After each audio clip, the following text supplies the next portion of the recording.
포핸드커트 드라이브라는 계곡. 1. 산을 오르다 만난 계곡. 산을 오르는 일은 처음에는 언제나 가볍다. 발걸음은 가볍고 숨도 그리 차지 않는다. 탁구도 그렇다. 처음 라켓을 잡았을 때 공 하나 넘기는 것만으로도 이상하게 즐겁다. 탁구대 위를 넘나드는 공이 마치 살아있는 것처럼 느껴지고 그 공을 맞추는 순간마다 작은 성취가 쌓인다. 그래서 사람들은 자주 웃는다. 이거 재밌네. 그렇게 누구나 산을 오르기 시작한다. 조금 시간이 지나면 사람은 익숙해진다. 포핸드가 들어가기 시작하고 백핸드도 어느 정도 연결된다. 서브도 흉내를 내고 게임도 자연스럽게 이어진다. 이쯤 되면 사람들은 착각을 한다. 이제 탁구 좀 치는 것 같은데? 산도 마찬가지다. 초입을 지나 중턱쯤 올라오면 주변 풍경이 보이기 시작한다. 생각보다 괜찮은데? 그때부터 조금 더 욕심이 생긴다. 조금 더 올라가 보고 싶고 조금 더 잘 치고 싶어진다. 그리고 어느 날 그 순간이 온다. 상대가 커트를 걸어보낸다. 공은 느리게 하지만 무겁게 다가온다. 높이는 애매하고 회전은 낯설다.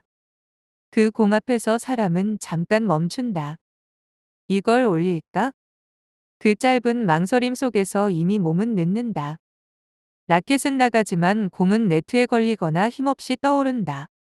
그리고 다시 한 번, 또 한 번. 결과는 비슷하다.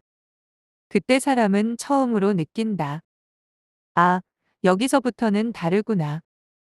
산으로 치면 그곳은 더 이상 길이 아니다. 눈앞에 계곡이 하나 놓여 있다. 길은 분명 이어져 있었는데 그 중간이 뚝 끊겨 있다. 건너편에는 분명히 더 높은 길이 보인다. 더 좋은 풍경이 있을 것 같고 더 넓은 세상이 펼쳐질 것 같다. 하지만 지금 서 있는 자리에서는 그곳으로 갈 수가 없다. 이곳이 바로 포핸드커트 드라이브라는 계곡이다. 모든 탁구인이 한 번쯤은 반드시 멈추는 자리. 이 계곡이 특별한 이유는 단순히 기술이 어려워서가 아니다. 그보다 더 중요한 것은 이곳에서 처음으로 사람이 자신의 한계를 마주하기 때문이다. 그 전까지는 어느 정도 흉내로도 올라올 수 있었다. 타이밍이 조금 틀려도 대충 맞으면 넘어갔다. 자세가 완벽하지 않아도 게임은 이어졌다. 하지만 이 계곡 앞에서는 그 모든 것이 통하지 않는다. 대충 친 공은 정직하게 떨어진다. 어설픈 스윙은 가차없이 막힌다. 탁구대는 아무 말도 하지 않지만 모든 것을 말해준다. 여기부터는 진짜로 해야 한다. 그래서 사람들은 이 자리에서 멈춘다. 누군가는 라켓을 내려다보고, 누군가는 상대를 탓하고, 누군가는 그냥 웃어 넘긴다. 오늘은 컨디션이 별로네. 하지만 마음 한쪽에서는 이미 알고 있다. 이건 컨디션의 문제가 아니라는 걸. 이 계곡 앞에서는 누구도 속일 수 없다. 상대도, 환경도, 운도 아니다. 오직 지금까지 내가 쌓아온 시간과 연습의 깊이만이 조용히 드러난다. 그래서 이곳은 단순한 기술의 구간이 아니다. 이곳은 선택의 시작점이다. 건널 것인가? 돌아갈 것인가? 아니면 여기서 멈출 것인가? 재미있는 건 이 계곡은 누구에게나 똑같이 찾아온다는 것이다. 잘 치는 사람도 처음에는 여기서 멈췄고 지금 고수라고 불리는 사람들도 한 번쯤은 이 앞에서 같은 고민을 했었다. 다만 차이가 있다면 그들은 그 자리에서 조금 더 오래 서 있었고 조금 더 많이 시도했고 결국 한 발을 내디뎠다는 것. 산은 말을 하지 않는다. 하지만 늘 같은 질문을 던진다. 여기서 어디까지 갈 생각이냐? 탁구도 똑같다. 포핸드커트 드라이브라는 계곡은 묻고 있다. 여기서 멈출 거냐, 건널 거냐? 그리고 그 질문에 대한 대답은 말이 아니라 다음에 휘두르는 라켓 한 번으로 결정된다. 2. 왜 우리는 그 앞에서 멈추는가? 계곡 앞에 서면 사람은 본능적으로 멈춘다. 이상한 일이다. 지금까지 수없이 공을 쳐왔고 포핸드도 백핸드도 드라이브도 나름 잘 해왔다고 믿었는데 그 느리고 낮은 공 하나 앞에서 몸이 얼어붙는다. 하회전은 느리다. 눈으로 보면 충분히 칠 수 있어 보인다. 시간도 있고 준비할 여유도 있다. 그런데도 못 친다. 아니, 정확히 말하면 못 치는 게 아니라 안 친다. 왜냐하면 그 공 앞에서 머리가 먼저 움직이기 때문이다. 걸면 걸릴 것 같은데 좀 더 기다렸다가 칠까? 한 번만 밀어 넣을까? 이 짧은 생각들이 찰나에 쏟아진다. 그리고 그 순간 몸은 늦는다. 탁구에서 가장 빠른 것은 공이 아니다. 상대의 스윙도 아니다. 망설임이다. 망설임은 시간을 먹어버린다. 한 박자, 아니 반 박자만 늦어도 이미 공은 지나가 있다. 그래서 사람들은 이 계곡 앞에서 공을 보면서도 치지 못한다. 기술이 없어서가 아니다. 용기가 없어서도 아니다. 결정을 못해서다. 재미있는 건 이 망설임이 굉장히 합리적인 얼굴을 하고 있다는 점이다. 안전하게 가자. 실수하면 안 되니까. 확실한 것만 치자. 듣기에는 전부 맞는 말이다. 그런데 탁구는 아이러니하게도 이런 생각을 하는 순간 무너진다. 하회전 공은 애초에 완벽한 확신이 있어야만 칠 수 있는 공이 아니다. 오히려 반대다. 불완전한 상태에서 결정을 내려야 하는 공이다. 그래서 고수들은 공이 완벽해서 치는 게 아니다. 이미 결정했기 때문에 공을 치는 것이다. 공을 보고 판단하는 게 아니라 판단을 먼저 내려놓고 공을 맞이한다. 반면 멈추는 사람들은 다르다. 공을 끝까지 보고 확실해질 때까지 기다린다. 그런데 그런 순간은 오지 않는다. 하회전은 끝까지 애매하기 때문이다. 결국 그 차이는 하나다. 결정의 속도. 망설임은 실패를 피하려고 만든 선택이다. 하지만 결과는 아이러니하다. 망설일수록 실패는 더 확실해진다. 몸은 굳고 스윙은 작아지고 라켓은 공을 밀어낸다.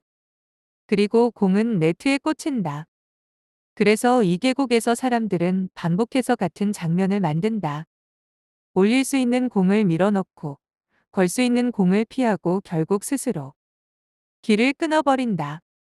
하회전이 무서운 이유는 회전 때문이 아니다. 그 공이 우리의 망설임을 끌어내기 때문이다. 그 공 앞에서는 자신의 진짜 상태가 드러난다. 준비된 사람은 아무렇지 않게 올리고 망설이는 사람은 계속해서 멈춘다. 그래서 이 계곡을 넘기 위해 가장 먼저 해야 할 일은 기술이 아니다. 근육도 아니다. 타이밍도 아니다. 결정이다. 나는 이 공을 건다. 이 한 문장이 몸보다 먼저 나와야 한다. 완벽하지 않아도 된다. 실수해도 된다. 중요한 건 망설이지 않는 것이다. 탁구에서 부드러움이 중요하다고 말하지만 그 부드러움은 망설임에서 나오는 것이 아니다. 결정 이후에만 비로소 만들어지는 것이다. 생각해보면 산에서도 똑같다. 계곡 앞에서 발을 내디딜 때 완벽하게 안전하다고 확신하고 뛰는 사람은 없다. 그저 건너겠다라고 정하고 발을 내밀 뿐이다. 탁구도 같다. 하회전보다 무서운 것은 공이 아니라 그 공 앞에서 멈춰버린 자기 자신이다. 그래서 결론은 단순하다. 기술을 배우기 전에 먼저 배워야 할 것. 망설이지 않는 것. 그 순간부터 계곡은 여전히 깊지만 이상하게도 조금은 건널 수 있을 것처럼 보이기 시작한. 다. 3. 끊어진 다리 앞에 네 가지 선택. 계곡 앞에 서면 사람은 결국 선택을 해야 한다. 멈춘 채로 영원히 서 있을 수는 없기 때문이다. 공은 계속 날아오르고 게임은 계속 흘러간다. 그리고 어느 순간 누군가는 묻는다. 그래서 어떻게 할 거야? 끊어진 다리 앞에서 우리는 네 가지 길을 본다. 겉보기엔 선택이지만 사실은 태도의 차이다. 1. 우회 돌아가는 사람. 강을 따라 내려간다. 다른 다리가 있을 거라 믿으며 조금 더 쉬운 길을 찾는다. 탁구로 치면 커트 드라이브를 포기하고 푸시로 넘기고 연결 위주의 플레이를 선택하는 것이다. 틀린 선택은 아니다. 오히려 현실적이다. 게임은 이어지고 점수도 따낼 수 있다. 하지만 이 길에는 하나의 특징이 있다. 언젠가는 다시 같은 계곡을 만난다. 돌아서 가는 길은 편해 보이지만 길다. 그리고 그 길 끝에서도 결국 똑같은 질문이 기다린다. 이번엔 건널 거냐? 2. 투자 몫을 부르는 사람. 돈을 쓴다.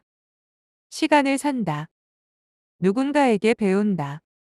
레슨을 받고 체계를 익히고 잘 만들어진 다리를 건넌다. 가장 빠르고 가장 안전한 길이다. 좋은 코치는 다리를 대신 만들어주는 사람이 아니다. 어디에 다리를 놓아야 하는지, 어떻게 무너지지 않게 만드는지를 알려주는 사람이다. 하지만 이 길에도 조건이 있다.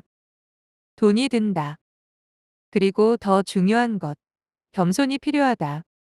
자신이 부족하다는 걸 인정하지 못하면 아무리 좋은 목소리를 불러도 다리는 놓이지 않는다. 라켓은 쥐고 있지만 귀를 닫고 있는 상태. 그건 돈을 쓰고도 건너지 못하는 가장 슬픈 경우다. 3. 독한 나무를 깎는 사람. 혼자 다리를 만든다. 영상도 보고 연습도 하고 수없이 실패하면서 조금씩 감을 찾는다. 시간은 오래 걸린다. 정말 오래. 하지만 이 길에는 묘한 매력이 있다. 자기가 만든 다리는 절대 쉽게 무너지지 않는다. 왜냐하면 그 과정 자체가 이미 수많은 실패와 이해로 단단하게 다져져 있기 때문이다. 다만 이 길의 진짜 위험은 다리가 아니라 방향이다. 잘못된 방향으로 열심히 나무를 쌓으면 결국 계곡을 향해 다리를 놓는 게 아니라 절벽을 향해 길을 만들게 된다. 그리고 어느 날 깨닫는다. 이거 반대쪽이 아니네. 그래서 독학은 자유롭지만 잔인하다. 성공하면 단단해지고 실패하면 끝없이 돌아간다. 4. 폭이 그 자리에 앉는 사람. 가장 조용한 선택이다. 그리고 가장 많은 사람이 선택하는 길이다. 굳이 저걸 해야 하나? 지금도 재밌는데 뭐. 나는 원래 이런 스타일이야. 이런 말들이 자연스럽게 나온다. 이 선택의 무서운 점은 고통이 없다는 것이다. 실패도 없고 부담도 없다. 그저 그 자리에서 편안하게 머무를 뿐이다. 하지만 시간이 지나면 차이가 생긴다. 건넌 사람들은 다음 산을 이야기하고 머문 사람들은 여전히 같은 자리에서 같은 이야기를 반복한다. 그리고 어느 순간 느낀다. 나는 여기서 멈췄구나. 결국 선택은 하나로 모인다. 이 네 가지 길은 결국 하나의 질문으로 모인다. 얼마를 내고 건널 것인가? 돈일 수도 있고, 시간일 수도 있고, 자존심일 수도 있다. 어떤 사람은 돈을 내고, 어떤 사람은 시간을 내고, 어떤 사람은 끝까지 버티다가 아무것도 내지 않는다. 하지만 분명한 건 하나다. 대가 없이 건너는 계곡은 없다. 탁구는 이상하게도 정직하다. 속일 수 있는 건 상대가 아니라 오직 잠깐의 자신뿐이다. 그래서 이 계곡 앞에서 우리는 결국 자신을 드러낸다. 어떤 선택을 하는지, 어디까지 갈 생각인지. 산은 여전히 그 자리에 있고 계곡도 여전히 깊다. 하지만 다리는 누군가에게만 보인다. 건너기로 한 사람에게만. 4. 돌아가는 길을 택한 사람들. 계곡 앞에서 돌아서는 사람은 겁쟁이가 아니다. 오히려 꽤 현실적인 사람이다. 공은 무겁고 타이밍은 어렵고 실수는 반복된다. 그 상황에서 굳이 무리할 필요가 있을까? 그냥 안전하게 넘기면 된다.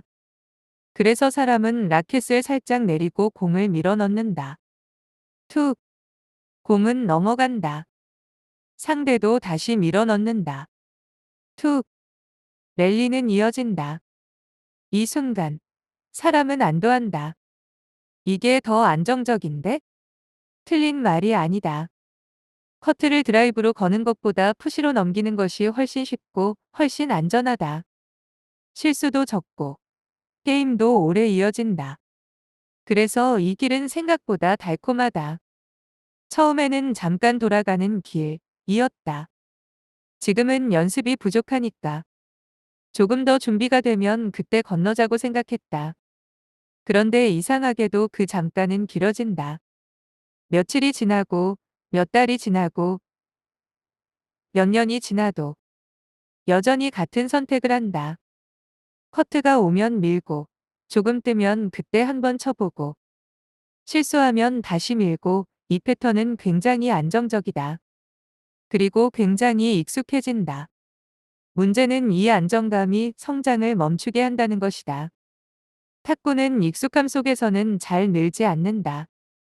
조금 불편하고, 조금 어색하고, 조금 실패해야 비로소 몸이 배우기 시작한다. 하지만 돌아가는 길에서는 그 불편함이 없다.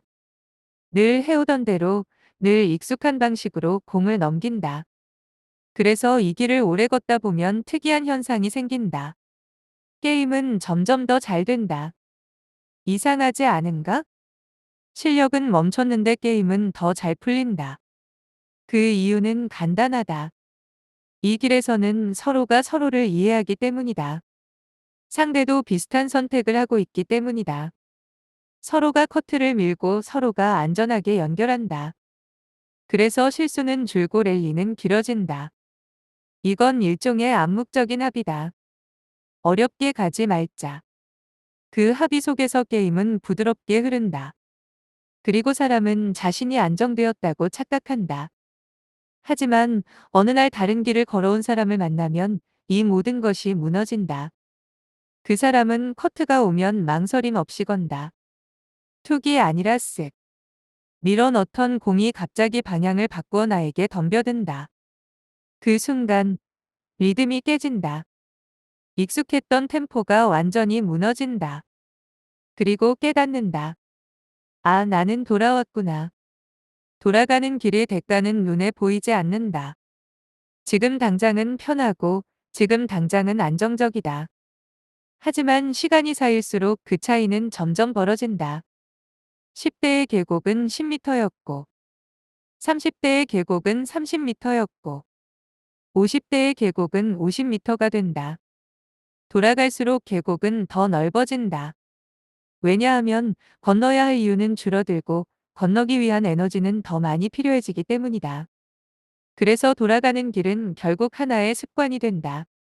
도전하지 않는 습관. 망설임을 합리화하는 습관.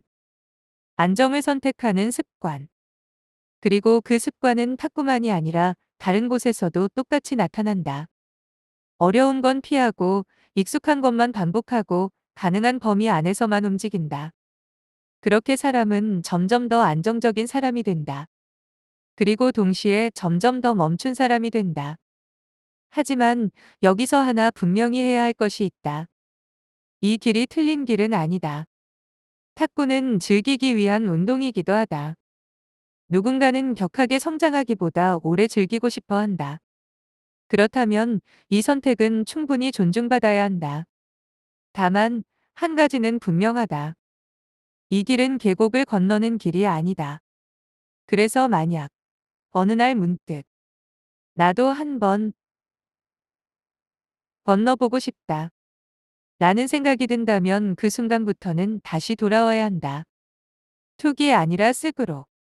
밀어넣는 것이 아니라 끌어올리는 쪽으로. 처음에는 다시 많이 떨어질 것이다. 공은 네트에 꽂히고 타이밍은 어긋나고 몸은 어색하다. 하지만 이상하게도 그 실패 속에는 예전에는 없던 감각이 하나 생긴다. 아, 이게 건너는 방향이구나.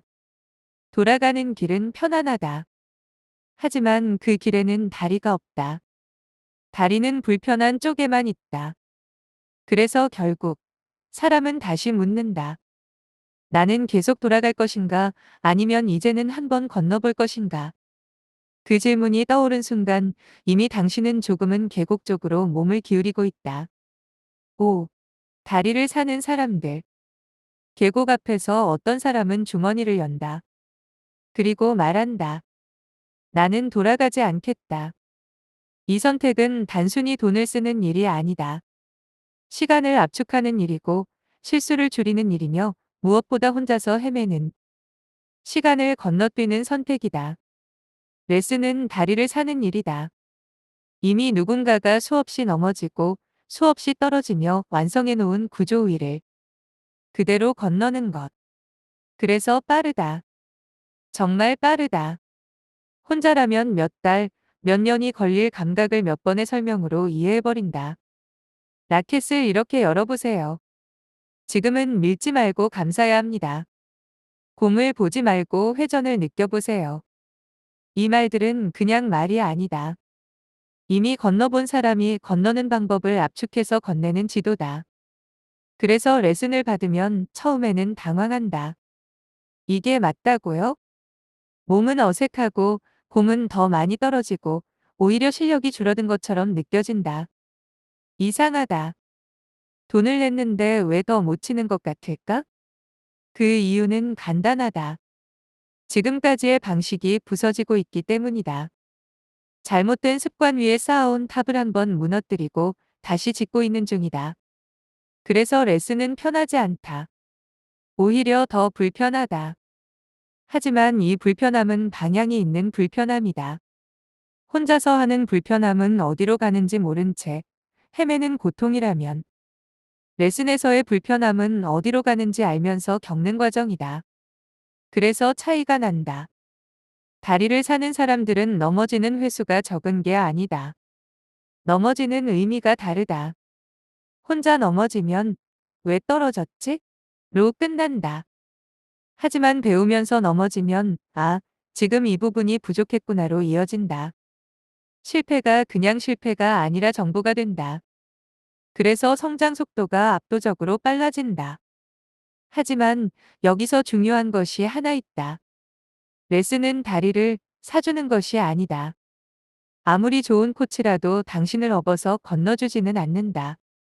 그저 어디에 발을 디뎌야 하는지, 어떻게 균형을 잡아야 하는지를 알려줄 뿐이다.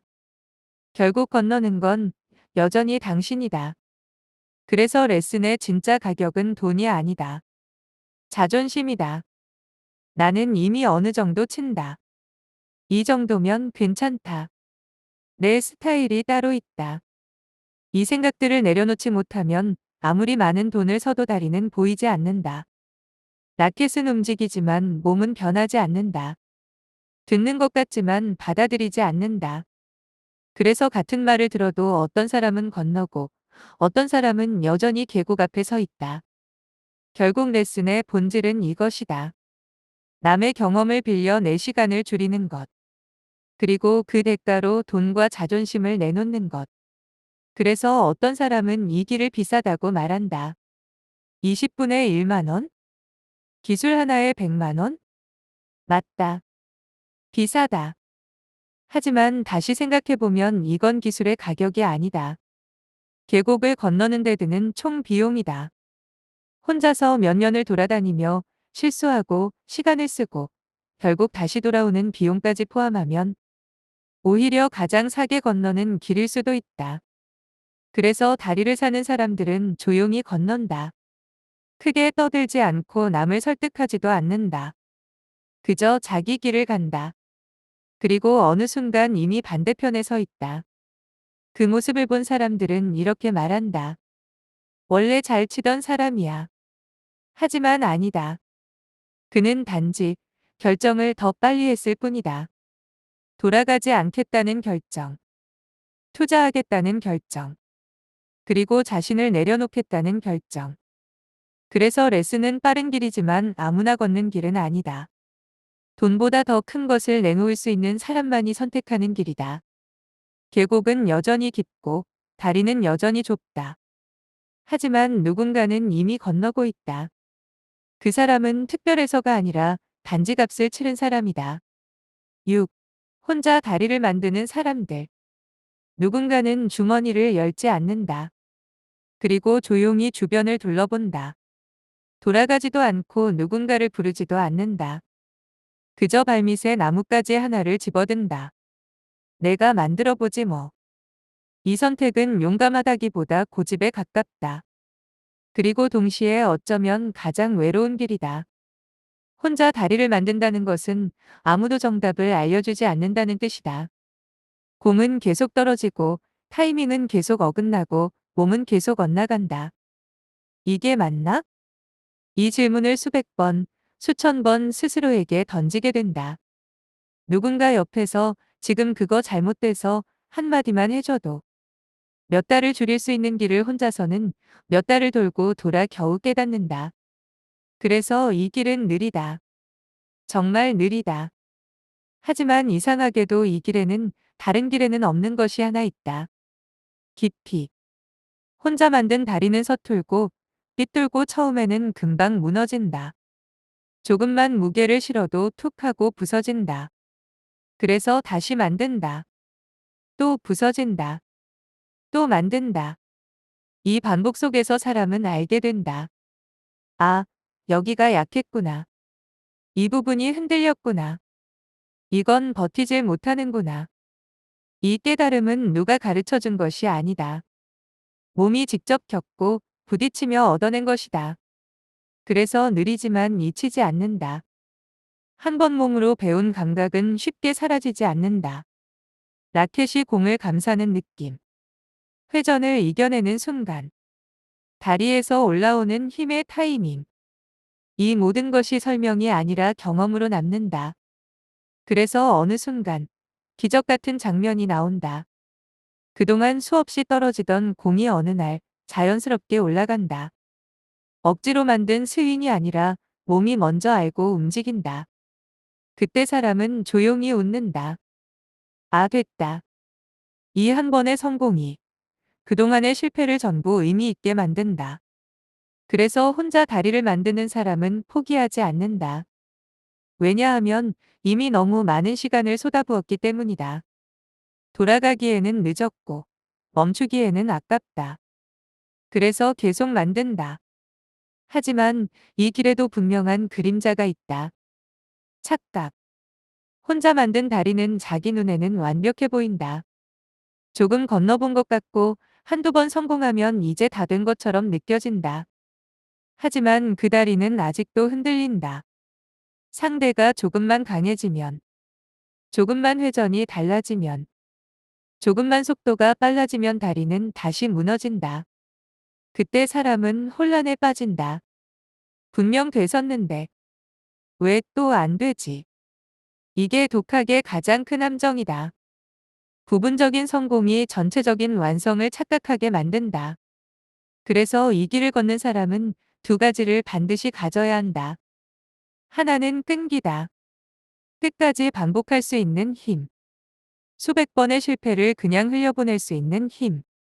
그리고 또 하나는 의심이다. 이게 정말 맞는 걸까? 이 질문을 끝까지 놓지 않는 것. 자신을 믿되 자신을 의심할 줄 아는 것. 이 두 가지가 없다면 혼자 만든 다리는 결국 자기만 건너는 외로운 구조물이 된다. 하지만 이 두 가지를 가진 사람은 결국 해낸다. 조금 느리게 조금 돌아가지만 결국 자기만의 방식으로 계곡을 건넌다. 그리고 그 다리는 다른 누구보다 단단하다. 흔들리지 않고 쉽게 무너지지 않는다. 왜냐하면 그 다리는 이론으로 만든 것이 아니라 시간으로 만든 것이기 때문이다. 그래서 혼자 다리를 만드는 사람은 화려하지 않다. 빠르지도 않다. 하지만 어느 순간 아무도 모르게 건너편에 서 있다. 그리고 뒤를 돌아보며 조용히 말한다. 다리는 결국 만들어지긴 하는구나. 그 말 속에는 수없이 떨어진 공과 수없이 휘두른 라켓과 수없이 버텨낸 시간이 고스란히 담겨 있다. 그래서 이 길은 힘들지만 아름답다. 누가 만들어준 길이 아니라 내가 만든 길이기 때문이다. 7. 계곡의 길이는 왜 달라 보이는가? 같은 계곡인데 누군가에게는 10m이고 누군가에게는 50m다. 이건 농담 같지만 탁구장에서는 아주 흔한 풍경이다. 어린 친구 하나가 아무렇지 않게 커트를 걸어 넘긴다. 폼도 어설프고 힘도 부족해 보이는데 이상하게 공은 올라간다. 옆에서는 십수년 라켓을 잡아온 사람이 그 공 하나를 못 넘긴다. 그 장면을 보면 사람들은 이렇게 말한다. 역시 젊어서 좋네. 맞는 말이다. 하지만 절반만 맞다. 계곡의 길이는 단순히 나이로 결정되지 않는다. 두려움의 길이, 경험의 무게, 쌓아온 습관의 방향. 이 세 가지가 계곡을 늘렸다 줄였다 한다. 1.5대의 계곡, 10대의 계곡은 짧다. 왜냐하면 그들은 아직 많이 잃어보지 않았기 때문이다. 실수해도 된다. 틀려도 된다. 망가져도 된다. 그래서 결정을 빨리 한다. 일단 해보지 뭐. 이 한 문장이 계곡의 길이를 절반으로 줄인다. 기술이 부족해도 몸이 완벽하지 않아도 망설임이 짧기 때문에 결국 건너는 시도를 한다. 그래서 성공도 빠르고 실패도 빠르다. 하지만 중요한 건 그 반복 속에서 두려움이 쌓이지 않는다는 것이다. 그래서 계곡은 늘 짧게 느껴진다. 2.30대의 계곡. 30대가 되면 조금 달라진다. 몸은 더 좋아졌고 경험도 쌓였다. 그런데 계곡은 더 길어 보인다. 이유는 단순하다. 생각이 많아졌기 때문이다. 이 타이밍에 맞을까? 실수하면 흐름 끊기는데. 조금 더 안전하게 갈까? 이 계산들이 발을 묶는다. 기술은 10대보다 좋지만 결정은 더 느리다. 그래서 건널 수 있는 거리인데도 건너지 못한다. 계곡이 길어진 게 아니라 머릿속 길이가 길어진 것이다. 3.50대의 계곡. 50대가 되면 계곡은 더 넓어진다. 이건 단순히 체력의 문제가 아니다. 시간의 무게다. 오랜 시간 동안 몸에 새겨진 습관, 이미 굳어진 스윙, 변화를 거부하는 무의식적인 저항. 이 모든 것이 발을 더 무겁게 만든다. 그리고 또 하나. 굳이 바꿔야 하나? 이 질문이 계곡을 더 넓힌다. 건너는 이유가 점점 희미해진다. 그래서 시도 자체를 줄인다. 시도를 줄이면 당연히 성공도 줄어든다. 그렇게 계곡은 점점 더 건널 수 없는 거리처럼 느껴진다. 결국 계곡의 길이는 마음이다. 재미있는 사실 하나. 실제 계곡의 길이는 바뀐 적이 없다. 언제나 같은 거리, 언제나 같은 조건, 바뀐 건 사람이다. 그래서 어떤 사람은 50대가 되어도 여전히 10m처럼 건넌다. 그들은 특별한 기술을 가진 게 아니다. 그저 여전히 이렇게 생각한다. 일단 해보자. 이 단순한 태도가 시간을 이긴다.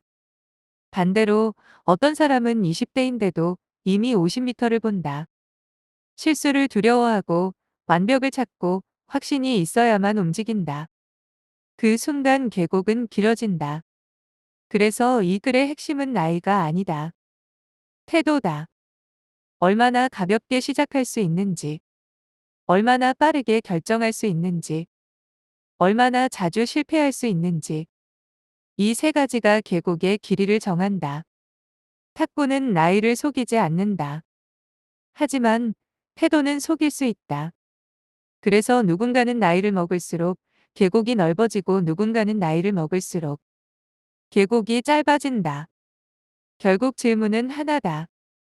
지금 내 앞에 계곡은 몇 미터인가? 그리고 더 중요한 질문. 다리를 만들고 있다면 누구와 만들고 있는가? 답은 이미 알고 있다. 8. 계곡은 변하지 않았다. 어느 날 문득 이상한 생각이 든다. 예전엔 이거 되지 않았나? 한때는 가볍게 올렸던 공이다. 조금은 서툴러서도 망설임 없이 걸었고 몇 번은 멋지게 들어갔던 기억도 있다. 그런데 지금은 그 공 하나가 이상하게 무겁다. 라켓은 나가지만 몸은 따라가지 않고 공은 네트 앞에서 조용히 떨어진다. 그 순간 사람은 고개를 갸웃한다. 상대 회전이 더 세졌나? 공이 좀 다르네? 오늘 컨디션이 별로인가? 하지만 조금만 더 솔직해지면 답은 이미 나와 있다. 계곡은 변한 적이 없다. 같은 거리, 같은 높이, 같은 회전. 달라진 건 오직 하나. 나였다. 처음 라켓을 잡았을 때 우리는 단순했다. 공이 오면 그냥 쳤다. 좋은 폼도 몰랐고 정확한 이론도 몰랐다. 그저 넘기고 싶었고 해보고 싶었다. 그래서 몸이 먼저 움직였다. 생각보다 빠르게, 실패보다 먼저 결정이 나갔다. 그게 우리가 처음 계곡을 가볍게 건널 수 있었던 이유다. 그런데 시간이 지나면서 우리는 많은 것을 배운다. 폼을 배우고, 이론을 배우고, 이렇게 해야 한다는 기준을 쌓는다. 처음에는 그게 도움이 된다. 하지만 어느 순간부터 그 기준이 발목을 잡기 시작한다. 이 각도가 맞나? 지금 타이밍이 아닌데. 이 자세로는 안 될 것 같은데. 몸은 움직이려 하는데 머리가 먼저 멈춘다. 그래서 예전에는 그냥 되던 공이 이제는 안 된다. 더 많이 알게 되었는데 더 못 치게 된다. 아이러니하지만 이게 성장의 중간 지점이다. 우리는 흔히 실력이 직선으로 오른다고 생각한다. 하지만 실제로는 다르다. 처음에는 모르기 때문에 잘 된다. 그 다음에는 알기 때문에 무너진다. 그리고 마지막에 다시 모르는 것처럼 자연스럽게 된다. 문제는 대부분의 사람이 두 번째 구간에서 멈춘다는 것이다. 알기 시작했지만 아직 몸에 들어오지 않은 상태. 이때 계곡은 가장 넓어 보인다. 왜냐하면 가능성을 알기 때문이다. 이렇게 치면 되는 건데. 이론상으로는 맞는데. 하지만 몸은 따라오지 않는다. 그래서 더 답답하다. 모르던 시절에는 그냥 웃고 넘겼을 텐데 이제는 왜 안 되는지 알 것 같아서 더 괴롭다. 그래서 사람은 과거를 떠올린다. 예전엔 더 잘 쳤던 것 같은데. 하지만 그건 정확한 기억이 아니다. 예전에 우리는 잘 쳤던 게 아니라 망설이지 않았던 것이다.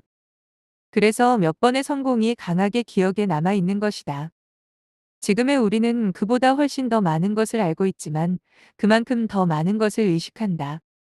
그래서 몸은 더 느려지고 결정은 더 늦어진다. 결국 계곡이 넓어진 것이 아니라 내 안에 쌓인 것들이 길을 막고 있는 것이다. 그렇다면 어떻게 해야 할까?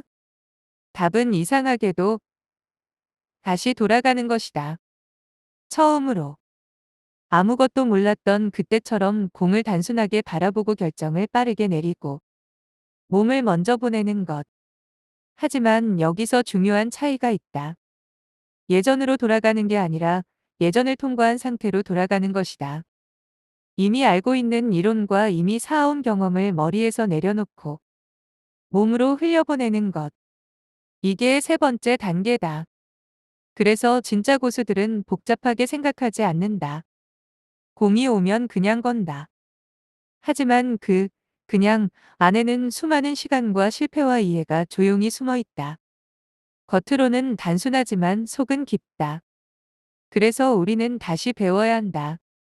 더 잘 치기 위해서가 아니라 덜 생각하기 위해서. 더 많은 기술을 쌓기 위해서가 아니라 이미 가진 것을 흘려보내기 위해서. 계곡은 처음부터 그대로였다.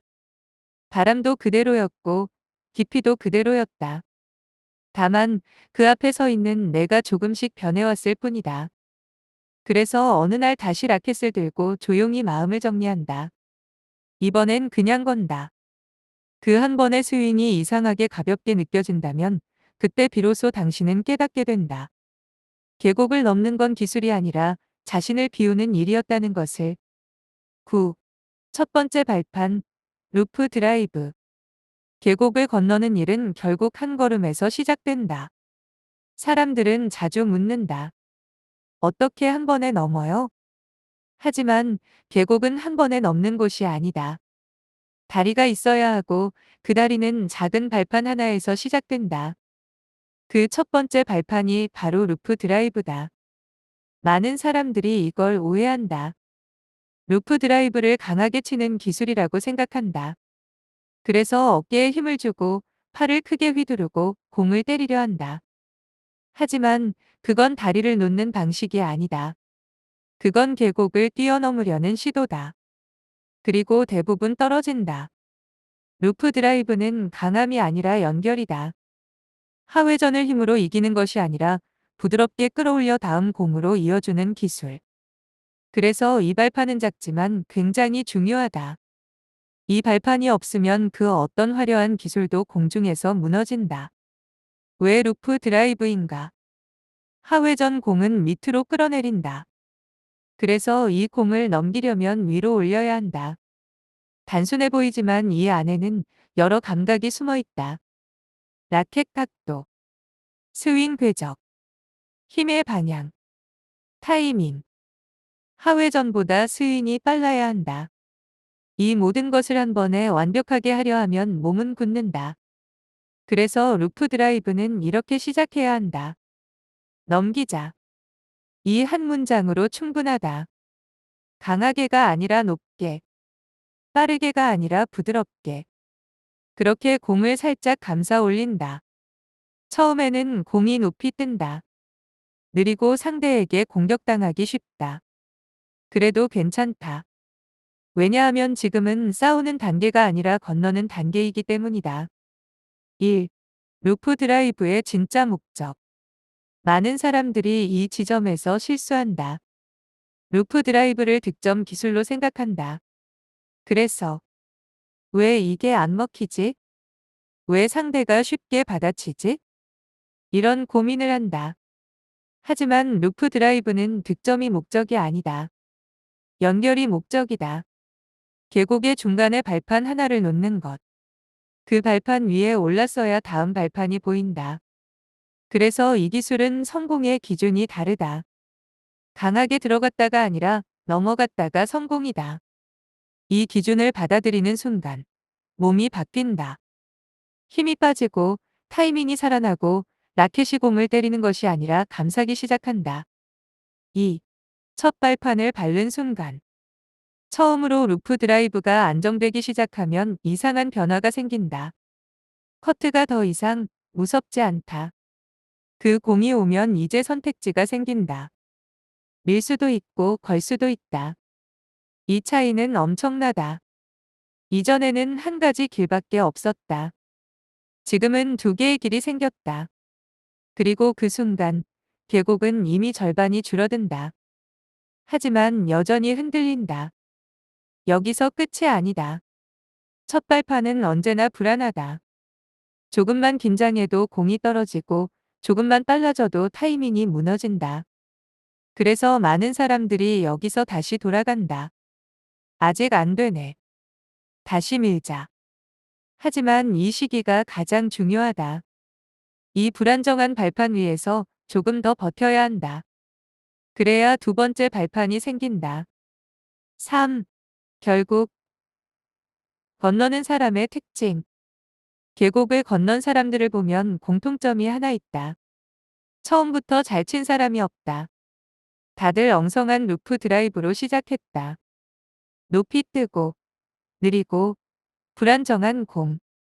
하지만 그걸 포기하지 않았다. 그 위에 시간을 얹고 감각을 얹고 경험을 얹었다. 그래서 어느 순간 그 발판은 단단해진다. 그리고 그 위에서 자유롭게 움직이기 시작한다. 계곡을 건너고 싶다면 처음부터 완벽한 다리를 찾지 마라. 작은 발판 하나면 충분하다. 그리고 그 발판은 강함이 아니라 부드러움으로 만들어진다. 루프 드라이브는 화려한 기술이 아니다. 하지만 이 기술이 있는 사람과 없는 사람의 차이는 계곡 하나만큼 벌어진다.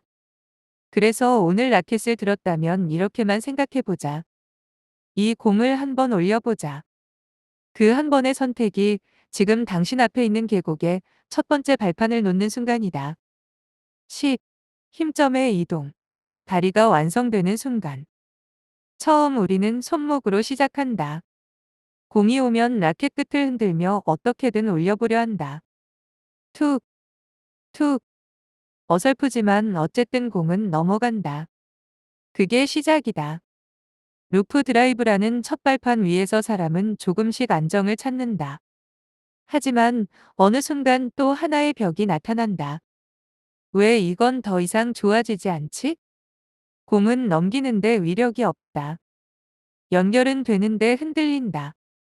상대가 조금만 압박하면 다시 무너진다. 그 이유는 단순하다. 아직도 힘이 손목에 머물러 있기 때문이다. 손목은 섬세하다. 감각이 좋고 빠르게 반응한다. 하지만 버티지는 못한다. 그래서 손목으로 만든 발판은 얇다. 조금만 흔들려도 금이 가고 조금만 무거워져도 무너진다. 그래서 이 시점에서 반드시 일어나야 하는 변화가 있다. 1. 힘점의 이동. 손목에서 팔로, 팔에서 어깨로, 어깨에서 허리로, 허리에서 다리로. 이 흐름이 연결되는 순간 비로소 다리는 완성되기 시작한다. 힘은 위에서 만들어지는 것이 아니다. 많은 사람들이 힘을 위에서 찾는다. 팔을 더 세게 휘두르고, 어깨를 더 크게 쓰고, 손목 스냅을 더 강하게 준다. 하지만 그건 힘을 더하는 게 아니라 불안정을 더하는 것이다. 진짜 힘은 아래에서 올라온다. 발이 바닥을 밀고, 다리가 그 힘을 받고, 허리가 회전하며 전달하고, 어깨와 팔이 그것을 실어 나른다. 그리고 마지막에 손목이 그 힘을 정리한다. 이 순서가 맞아야 공이 달라진다. 2. 연결된 스윙의 느낌. 힘점이 이동하기 시작하면 스윙의 감각이 바뀐다. 이전에는 내가 친다는 느낌이었다면 이제는 힘이 지나간다는 느낌이 든다. 라켓이 공을 때리는 게 아니라 몸 전체가 만들어낸 흐름 속에 공이 스쳐 지나간다. 그래서 힘을 덜 썼는데도 공은 더 묵직해진다. 상대는 그 차이를 바로 느낀다. 어? 왜 이렇게 무겁지? 이게 연결의 힘이다. 3. 다리가 완성되는 순간. 어느 날 이 변화가 완전히 이어지는 순간이 온다. 커트가 온다. 예전 같으면 손목이 먼저 반응했을 텐데 이제는 다리가 먼저 준비한다. 발이 움직이고 허리가 돌고 그 흐름 위에 라켓이 자연스럽게 따라간다. 그리고 공이 올라간다. 높지도 않고 불안정하지도 않고 자연스럽게 그리고 이어진다. 그 순간 사람은 느낀다. 아, 건넜다. 이건 단순히 기술 하나를 익힌 느낌이 아니다. 몸이 하나로 이어진 느낌. 흩어져 있던 조각들이 처음으로 맞물리는 순간. 그래서 이 감각은 쉽게 잊히지 않는다. 하지만 완성은 끝이 아니다. 다리가 완성되었다고 해서 끝난 것은 아니다. 이제부터는 그 위를 걷는 일이다. 속도를 올리고 방향을 바꾸고 상대에 맞춰 조절한다. 하지만 중요한 건 이제 더 이상 무너지지 않는다는 것이다. 기초가 연결되었기 때문이다. 그래서 어떤 공이 와도 다시 시작할 수 있다. 다리에서부터. 우리는 처음에 손목으로 시작했다. 작고, 약하고, 불안정한 힘. 하지만 그 시작이 있었기에 여기까지 올 수 있었다. 그리고 이제 그 힘은 다리까지 내려갔다. 더 깊고, 더 단단하고, 더 흔들리지 않는 힘. 그래서 마지막으로 하나만 기억하면 된다. 탁구는 손으로 치는 운동이 아니다. 몸으로 이어가는 운동이다. 그리고 그 연결이 완성되는 순간. 계곡은 더 이상 계곡이 아니다. 그저 지나온 길이 된다. 뒤를 돌아보면 이렇게 말하게 된다. 그때는 왜 그렇게 멀어 보였을까? 그리고 조용히 다음 산을 바라본다. 10일. 계곡을 건넌 이후의 탁구. 계곡을 건너고 나면 세상이 바뀔 것 같지만 사실 바뀌는 건 세상이 아니다. 공이 바뀐다. 정확히 말하면 같은 공이 다르게 보이기 시작한다. 예전에는 커트가 오면 몸이 먼저 굳었다. 이거 어렵다. 그 한 생각이 스윙을 멈추게 했고 선택을 줄였고 결국 길을 막았다. 하지만 건너고 나면 그 공이 이상하게도 다르게 느껴진다. 아, 이건 올릴 수 있지. 두려움이 사라진 자리에 가능성이 들어온다. 1. 선택지가 늘어난다는 것. 계곡을 건넌 사람의 가장 큰 변화는 기술이 아니다. 선택지다. 이전에는 한 가지 길밖에 없었다. 밀거나, 닦거나, 버티거나. 그래서 탁구는 점점 좁아졌다. 하지만 이제는 다르다.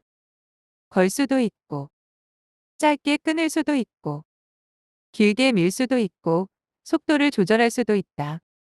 같은 공인데 할 수 있는 일이 갑자기 늘어난다. 그래서 탁구가 넓어진다. 2. 두려움이 사라지면 생기는 일. 사람은 두려움이 있을 때 움직임이 작아진다. 스윙이 짧아지고, 타이밍이 늦어지고, 결정이 흐려진다. 그래서 공이 점점 더 어려워진다. 하지만 두려움이 사라지면 몸이 먼저 나간다. 생각보다 빠르게, 생각보다 크게, 생각보다 자연스럽게. 그래서 오히려 공이 더 쉬워진다. 이건 역설이다. 기술이 늘어서 쉬워진 게 아니라 두려움이 줄어서 쉬워진 것이다. 공격이 아니라 흐름이다. 많은 사람들이 계곡을 건너면 공격적인 선수가 될 거라고 생각한다. 하지만 진짜 변화는 그게 아니다. 공격을 더 많이 하는 것이 아니라 흐름을 끊지 않게 된다. 커트가 와도 흐름이 이어지고, 압박이 와도 흐름이 이어지고, 조금 어긋나도 다시 연결된다. 그래서 탁구가 끊기지 않는다. 이건 단순한 기술의 문제가 아니라 리듬의 문제다. 계곡을 건너기 전에는 그 공 하나 때문에 리듬이 끊겼다. 하지만 이제는 그 공이 오히려 리듬을 이어주는 역할을 한다. 그래서 탁구가 대화처럼 느껴진다. 상대가 달라 보인다. 또 하나의 변화는 상대를 보는 눈이다. 예전에는 상대의 커트가 벽처럼 느껴졌다. 넘을 수 없는 것, 피해야 하는 것. 하지만 이제는 그 공이 기회로 보인다. 회전이 많으면 더 크게 걸 수 있고, 조금 뜨면 더 적극적으로 들어갈 수 있다. 그래서 상대의 공이 더 이상 위협이 아니라 재료가 된다. 요리사가 재료를 두려워하지 않듯이 이제는 공을 다루기 시작한다. 하지만 또 다른 계곡이 보인다. 여기서 끝일까? 아니다. 계곡을 하나 건너면 그 뒤에 더 넓은 풍경이 펼쳐진다. 그리고 그 풍경 속에는 또 다른 계곡이 있다. 더 빠른 공, 더 강한 회전, 더 정교한 싸움. 그래서 다시 묻는다. 여기까지인가? 아니면 더 갈 것인가? 이게 탁구다. 끝이 없는 길, 계속 이어지는 산. 하지만 중요한 건 하나 건넜다는 사실이다. 한 번 건너본 사람은 안다. 계곡은 처음만 무섭다는 것을. 계곡을 건넌 이후의 탁구는 화려하지 않을 수도 있다. 하지만 분명히 다르다. 공이 두렵지 않고, 선택이 자유롭고, 흐름이 이어진다. 그래서 어느 순간 이렇게 말하게 된다. 이제 재밌네. 처음 라켓을 잡았을 때의 그 감정이 조금 다른 형태로 다시 돌아온다. 더 깊고, 더 넓고, 더 조용하게. 그래서 결국 이 모든 과정의 끝에는 하나의 변화가 남는다. 두려움이 사라진 자리에 가능성이 자란다. 12. 이번 장을 마무리하며 우리는 하나의 계곡을 이야기했다. 처음엔 그저 어려운 기술 하나라고 생각했다. 포핸드 커트 드라이브. 그저 연습하면 되는 것, 익숙해지면 되는 것, 시간이 해결해 줄 것. 하지만 끝까지 걸어와 보니 이건 기술이 아니었다. 하나의 경계였다. 그 전과 그 이후를 나누는 선. 그 계곡 앞에서 사람은 멈추고 생각하고 결국 선택한다. 돌아갈 것인가? 건널 것인가? 우리는 그 선택들을 봤다. 돌아가는 사람, 투자하는 사람, 혼자 만드는 사람, 그리고 앉아버리는 사람. 그 어떤 선택도 틀린 것은 없었다. 다만 결과는 다르게 흘렀다. 돌아간 사람은 안정 속에서 머물렀고, 투자한 사람은 빠르게 건넜고, 혼자 만든 사람은 느리지만 단단하게 건넜고, 포기한 사람은 그 자리에 남았다. 그리고 그 모든 선택의 중심에는 항상 같은 것이 있었다. 망설임. 하회전이 무서운 게 아니었다. 공이 어려운 게 아니었다. 결정을 미루는 그 찰나의 멈춤. 그게 계곡을 깊게 만들었다. 그래서 우리는 배웠다. 계곡의 길이는 실제 거리가 아니라 내가 머뭇거린 시간의 길이라는 것을. 10대는 짧았고, 30대는 길어졌고, 50대는 더 멀어졌다. 하지만 계곡은 단 한 번도 변한 적이 없었다. 늘 같은 자리에서 같은 깊이로 같은 질문을 던지고 있었다. 건널 것인가? 그리고 그 질문에 답하기 위해 우리는 하나씩 배웠다. 루프 드라이브라는 첫 번째 발판을 놓고 손목에서 시작된 힘을 다리까지 내려보내고 흩어져 있던 몸을 하나의 흐름으로 연결하고 결국 다리를 완성했다. 그 과정은 화려하지 않았다. 수없이 떨어진 공, 수없이 어긋난 타이밍, 수없이 흔들린 스윙. 그 모든 실패 위에 조용히 쌓여 만들어진 것. 그래서 그 다리는 단단했다. 그리고 건넌 이후 우리는 깨달았다. 계곡은 넘기 위한 장애물이 아니라 나를 바꾸기 위한 구조였다는 것. 그 공 하나를 넘기기 위해 우리는 몸을 바꾸고 생각을 바꾸고 태도를 바꿨다. 그래서 건넌 이후의 탁구는 달라졌다. 공이 두렵지 않았고 선택이 늘어났고 흐름이 끊기지 않았다. 그리고 무엇보다 다시 재밌어졌다. 처음처럼 단순하게. 하지만 처음보다 깊게.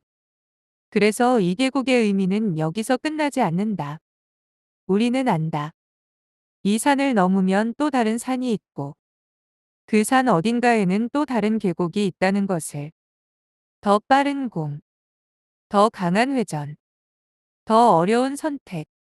그래서 이 이야기는 끝이 아니다. 단지 첫 번째 계곡을 건넜을 뿐이다. 하지만 중요한 건 이미 한 번 건넜다는 사실이다.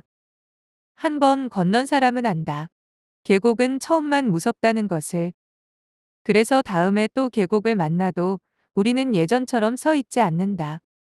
조금은 웃으면서 조금은 가볍게 이렇게 말할 수 있다. 아, 또 여기네. 그리고 라켓을 든다. 망설임 없이. 흐름을 믿고. 몸을 맡기며. 한 번 더 건너간다. 그게 탁구다. 공 하나로 시작해서 결국 자신을 넘어가는 운동. 그래서 마지막으로 이 한 문장만 남긴다. 포핸드 커트 드라이브라는 계곡은 기술이 아니라 사람을 바꾸는 구간이다. 그리고 오늘 우리는 그 구간을 지나왔다.